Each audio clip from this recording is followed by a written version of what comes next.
அதிமுக பாஜக கூட்டணி அறிவிக்கப்பட்டு 9 மாதங்களாகியும் வேறு எந்த கட்சியும் கூட்டணிக்கு வராத நிலை உருவாக இருப்பதால் அதிமுக ஏமாற்றம் அடைந்திருக்கிறது. பாமகவை கூட்டணியில் சேர்க்க பாஜக திட்டமிட்ட நிலையில் தந்தை மகன் மோதல் ஒருபுறம் முற்றியிருக்கக்கூடிய நிலையில் அன்புமணி ராமதாஸ் இடையே மோதல் முற்றியிருப்பதால் பாஜக மேலிடமும் அதிர்ச்சி அடைந்திருக்கக்கூடிய சூழல் ஏற்பட்டிருக்கிறது. இது பற்றிய விவரங்களோடு நமது செய்தியாளர் குணசேகரன் இணைகிறார்.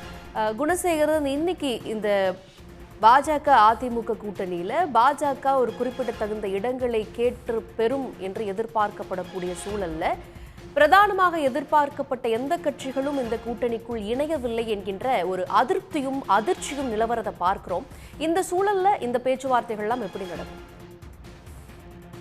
அதாவது கடந்த 2021 சட்டமன்ற தேர்தலின் பொழுது அதிமுக பாஜக கூட்டணி இடம்பெற்றிருந்தது. இந்த நிலையில் கடந்த 2024ஆம் ஆண்டு இந்த தேசிய ஜனநாயக கூட்டணியிலிருந்து அதிமுக வெளியேறியிருந்தது. அதன் பிறகு அதிமுகவினுடைய முக்கிய நிர்வாகிகளும் மூத்த தலைவர்களும் பாஜகவை தொடர்ந்து விமர்சித்து வந்திருந்தார்கள். இந்த நிலையில் கடந்த 7-8 மாதங்களுக்கு முன்னதாக ஒன்றிய உள்துறை அமைச்சர் அமித்ஷா தமிழகம் வருகை தந்து சென்னையில் காலை முதலிருந்தே அதிமுக கூட்டணி பேச்சுவார்த்தையை உறுதி செய்வதற்காக காத்திருந்தார். அன்றைய தினம் மாலை வேளையில் காலையிலிருந்து காத்திருந்த அமித்ஷா மாலையில் எடப்பாடி பழனிசாமியை சந்தித்து இந்த கூட்டணியினை உறுதி செய்திருந்தார். இந்த நிலையில் 7-8 மாதங்களுக்கு மேலாகியும் இதுவரை அதிமுக பாஜக கூட்டணியில் வேறு எந்த கட்சிகளும், அதாவது தேமுதிகவோ அல்லது பாஜகவோ 2024ஆம் ஆண்டு பாஜகவோடு கூட்டணியில் இருந்த எந்த கட்சியும் இதுவரை கூட்டணியில் தேசிய ஜனநாயக கூட்டணியில் இடம்பெறவில்லை. அதிலும் குறிப்பாக அதிமுகவிலிருந்து பிரிந்து சென்றிருந்த ஓ பன்னீர்செல்வம் அதிமுக கூட்டணியிலிருந்தும் அதே போன்று பாஜக கூட்டணியிலிருந்தும் தேசிய ஜனநாயக கூட்டணியிலிருந்து வெளியேறினார். அது மட்டுமல்லாது டிடிவி தினகரன் தலைமையிலான அம்மா மக்கள் முன்னேற்ற கழகமும் தேசிய ஜனநாயக கூட்டணியிலிருந்து வெளியேறுவதாகவும் தெரிவித்திருந்தார். அதிலும் குறிப்பாக பல்வேறு நிபந்தனைகளும் எடப்பாடி பழனிசாமியை அதிமுக தலைமையிலிருந்து நீக்க வேண்டும், முதலமைச்சர் பொறுப்பிலிருந்து அந்த தலைமையிலிருந்து நீக்க வேண்டும் என்பது குறித்தான நிபந்தனைகளும் டிடிவி தினகரன் வைத்திருந்தார். முதலமைச்சர் வேட்பாளராக எடப்பாடி பழனிசாமி முன்மொழிந்தால் தான் கூட்டணியில் இணைய மாட்டேன் எனவும் டிடிவி தினகரன் தொடர்ந்து வலியுறுத்தி வரக்கூடிய ஒரு நிலையில் அண்ணாமலையும் ஓ பன்னீர்செல்வம் மற்றும் டிடிவி தினகரன் இருவரையும் பலமுறை நேரடியாக சந்தித்து மீண்டும் தேசிய ஜனநாயக கூட்டணியில் இணைவதற்குண்டான பல்வேறு முயற்சிகளை மேற்கொள்வதாகவும் தகவல்கள் தொடர்ந்து வெளிவந்திருக்கிறது. இந்த நிலையில் அதிமுக கூட்டணியில் பாஜக சுமார் 60 தொகுதிகளுக்கும் மேலாக பாஜக கூட்டணியில் இடம்பெறக்கூடிய சில கட்சிகளுக்கும் சேர்த்து மொத்தமாக 70 தொகுதிகளுக்கும் மேலாக அதிமுக கூட்டணியில் பாஜக நிபந்தனைகள் வைத்திருக்கிறது. அதிலும் நேரடியாக பாஜக 55 தொகுதிகளுக்கும் மேலாக போட்டியிடுவதற்குண்டான அந்த பட்டியலையும் அதிமுக மற்றும் பாஜகவினுடைய தேசிய தலைமையிடம் வழங்கியிருக்கிறது. இந்த நிலையில் பல்வேறு குழப்பங்கள் அதிமுக பாஜக கூட்டணிகளுக்கு இடையே தொடர்ந்து நிலவி வரக்கூடிய நிலையில் இன்றைய தினம் பாஜகவினுடைய தமிழக தேர்தல் பொறுப்பாளராக இருக்கக்கூடிய பியூஷ் கோயல் தமிழகம் வருகை தந்திருக்கிறார். அவரோடு பாஜகவினுடைய தேர்தல் இணை பொறுப்பாளராக இருக்கும் அர்ஜுன் ராம் மேக்வால் இருவரும் தற்பொழுது தமிழகம் வருகை தந்திருக்கிறார்கள். இன்று காலை சென்னைக்கு வருகை தந்த 2 பொறுப்பாளர்களும் கமலாலயத்தில் பாஜகவினுடைய மையக்குழு கூட்டத்தில் ஆலோசனை மேற்கொண்டு வருகிறார்கள். அதன் பிறகாக பிற்பகல் 1 மணிக்கு மேலாக அதிமுக பொதுச் செயலாளர் எடப்பாடி பழனிசாமியினை லீலா பேலஸ் என்று சொல்லக்கூடிய தனியார் நட்சத்திர விடுதியில் சந்தித்து பாஜக அதிமுக கூட்டணி மற்றும் தேசிய ஜனநாயக கூட்டணியினை எவ்வாறு வலுப்படுத்துவது, தமிழகத்தில் இருக்கக்கூடிய இந்த கள நிலவரம் எப்படி இருக்கிறது என்பது தொடர்பான விரிவான ஒரு ஆலோசனையினை இன்றைய தினம் முதற்கட்டமாக மேற்கொள்ளவும் இருக்கிறார்கள்.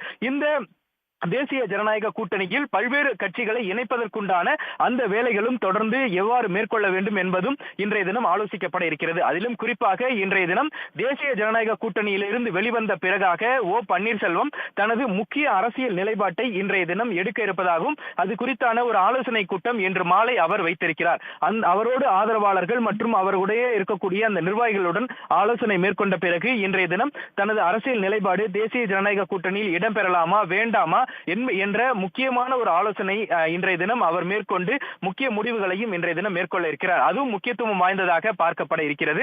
இதற்கு முன்னதாக தற்பொழுது எடப்பாடி பழனிசாமியோடு அவரது இல்லத்தில் வேலுமணி, KP முனுசாமி, திண்டுக்கல் சீனிவாசன் உள்ளிட்ட முக்கிய நிர்வாகிகள் இந்த சந்திப்பு, அதாவது பியூஷ் கோயலோடு சந்திப்பதற்கு முன்னதாக தற்பொழுது ஆலோசனையினை மேற்கொண்டு வருகிறார்கள். பியூஷ் கோயலை சந்திக்கும் பொழுது அதிமுக பாஜக கூட்டணி எந்தெந்த இடங்களில் போட்டியிட வேண்டும், அதிமுகவிடம் பாஜக கேட்கக்கூடிய இந்த முக்கிய தொகுதிகள் மற்றும் அதிமுகவில் இருக்கக்கூடிய முக்கிய நிர்வாகிகள், முன்னாள் அமைச்சர்கள், மாவட்ட செயலாளர்கள் போட்டியிட்டு வெற்றி பெற்றிருக்கக்கூடிய அந்த தொகுதிகளிலும் பாஜக குறிவைத்திருப்பது அதிமுக முக்கிய நிர்வாகிகளிடம் அதிருப்தியை ஏற்படுத்தியிருக்கிறது. அதனை எவ்வாறு பியூஷ் கோயலிடம் எடுத்துரைப்பது, அதே போன்று பியூஷ் கோயல் கேட்கக்கூடிய சில நிபந்தனைகளுக்கு அதிமுக எந்த அளவிற்கு பதில் அளிக்கும் என்பது போன்ற விரிவான முதற்கட்ட ஆலோசனை இன்றைய தினம் மேற்கொள்ளப்பட இருக்கிறது.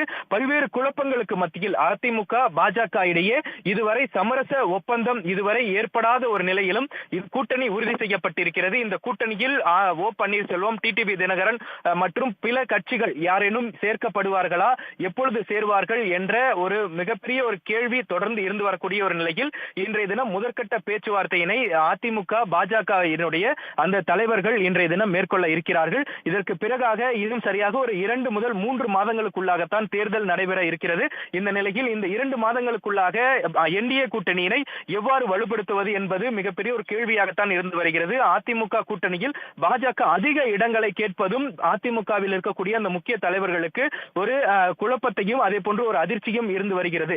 இதை எவ்வாறு அதிமுக நிர்வாகிகளும் தலைவர்களும் சந்திப்பார்கள், எதிர்கொள்வார்கள் என்பது கேள்விக்குறியாக இருந்து வரக்கூடிய ஒரு நிலையில் இன்றைய தினம் முக்கிய ஆலோசனையினை எடப்பாடி பழனிசாமி தனது முக்கிய நிர்வாகிகளோடு ஆலோசனையும், அதன் பிறகாக தேர்தல் பொறுப்பாளராக தமிழகம் வந்திருக்கக்கூடிய பியூஷ் கோயல் மற்றும் அர்ஜுன் ராம் மேக்வால் இருவரோடும் சந்தித்து எடப்பாடி பழனிசாமி மேற்கொள்வார். அதனைத் தொடர்ந்து எடப்பாடி பழனிசாமி அமமுக இந்த தேசிய ஜனநாயக கூட்டணியில் இடம்பெற விருப்பம் தெரிவிக்கவில்லை. ஆனாலும் பாஜகவினுடைய தேசிய தலைமை ஓ பன்னீர்செல்வம், TTV தினகரன் இருவரும் தேசிய ஜனநாயக கூட்டணியில் கட்டாயம் இடம்பெற வேண்டும் என எடப்பாடி பழனிசாமிக்கும் அழுத்தம் கொடுத்து வருகிறார்கள். இந்த நிலையில் இதனை எவ்வாறு எடப்பாடி பழனிசாமி எதிர்கொள்வார், இதை எவ்வாறு சமாளிப்பார் என்பது தொடர்ந்து கேள்விக்குறியாகத்தான் இருந்து வரக்கூடிய ஒரு நிலையில் இன்றைய தினம் நடைபெறக்கூடிய இந்த ஆலோசனை மிக முக்கியத்துவம் வாய்ந்ததாக பார்க்கப்படுகிறது.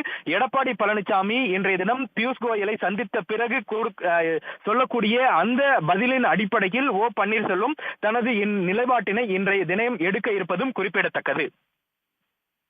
பல்வேறு யூகங்களுக்கு வித்திட்டு இருக்கிறது இந்த சந்திப்புகளும் ஆலோசனை கூட்டங்களும். தொடர்ந்து பார்க்கலாம். விவரங்களுக்கு நன்றி குணசேகரன்.